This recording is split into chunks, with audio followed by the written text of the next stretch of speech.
Bonjour et bienvenue. Aujourd'hui, on explore une affirmation assez surprenante, on peut dire. Ah oui, effectivement. Laquelle? L'idée que le Coran, ce texte qui a quand même 14 siècles, contiendrait déjà des descriptions très détaillées du développement de l'embryon humain. Ah oui, effectivement. Bien avant les découvertes scientifiques qu'on connaît. Exactement. Ça interpelle, hein? Tout à fait. Alors, le document qu'on a sous les yeux, il raconte une histoire intéressante à ce sujet. Vas-y, raconte. Dans les années 90, apparemment, des érudits musulmans ont compilé des versets du Coran et aussi des hadiths. Les hadiths, c'est les paroles et actes du prophète Mahomet, c'est ça? C'est ça. Et donc, ils ont rassemblé tout ce qui touchait à l'embryologie. Et ils ont présenté ça, tenez-vous bien, au professeur Keith Moore. Keith Moore, Le grand nom de l'embryologie à Toronto. lui-même. Il dirigeait le département d'anatomie à l'époque. Une vraie pointure, quoi. D'accord.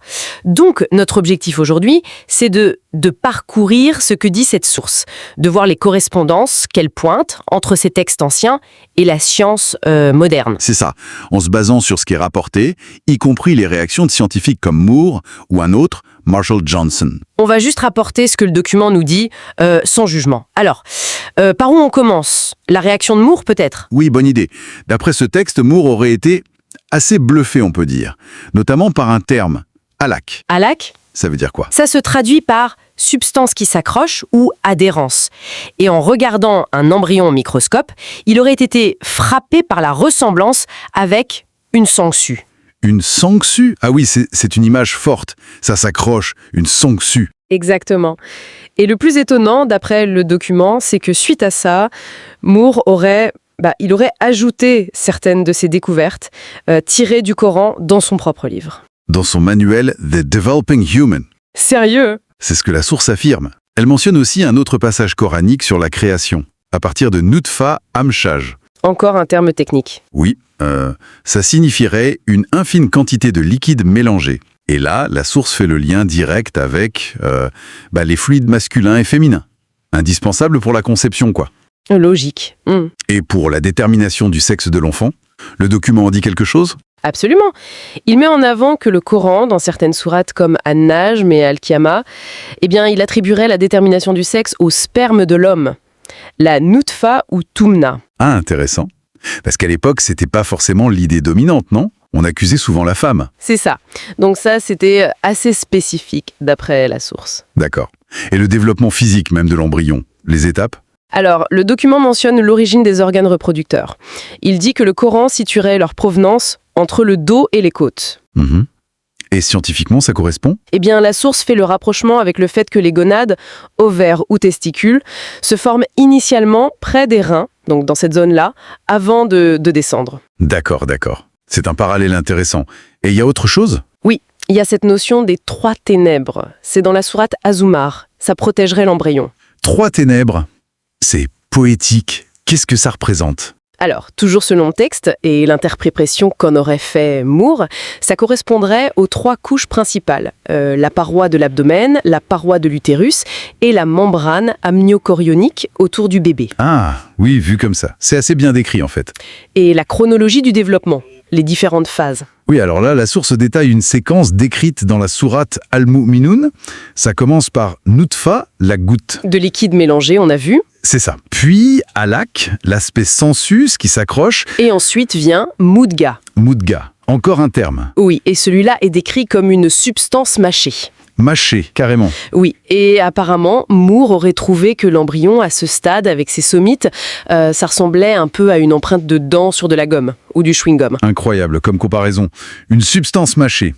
Et après ce stade, Mudga? Le texte coranique, d'après la source, décrit ensuite la formation des os, et seulement après, comment ces os sont revêtus de chair. Ah, l'ordre est important là. D'abord les os, puis la chair, les muscles. Exactement. Et la source souligne que ça correspond bien à ce qu'on observe en embryologie. Le squelette se forme, puis les muscles viennent s'y attacher. Et ce stade Mudga, là, la substance mâchée, il a marqué d'autres scientifiques cités. Oui, Marshall Johnson, l'autre professeur mentionné. Une autre sourate, Al-Hajj, décrit ce stade comme étant partiellement formé et partiellement non formé. Partiellement formé et non formé, c'est un peu paradoxal, non? Justement. Et c'est ça qui aurait interpellé Johnson. D'après la source, il aurait dit que c'était la description la plus juste possible de ce stade. Ah bon? Pourquoi? Parce qu'à ce moment-là, certains organes sont juste ébauchés, d'autres pas du tout. Certaines cellules sont déjà différenciées, spécialisées, et d'autres pas encore. C'est un mélange, quoi. Ni complètement formé, ni en forme. Je vois. C'est une description assez fine finalement. Et pour terminer, est-ce qu'il est question d'essence? Oui. Un dernier point, la source cite la sourate Al-Insan. Il y dit qu'Allah a donné à l'humain l'ouïe puis la vue.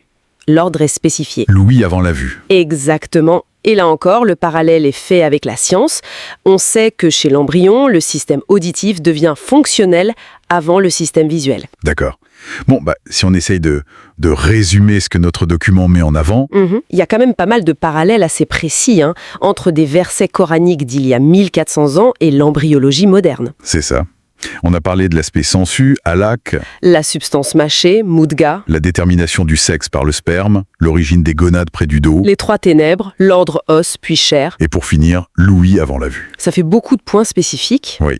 Et le document insiste sur le fait que ces parallèles sont appuyés par les réactions rapportées de scientifiques reconnus comme Moore et Johnson. Voilà, donc la conclusion principale qui est présentée, c'est comment expliquer la présence de ces informations si détaillées dans un texte aussi ancien. Ce qui nous amène tout droit à la question de fond que soulève ce genre d'analyse telle qu'elle est présentée dans notre source, en tout cas.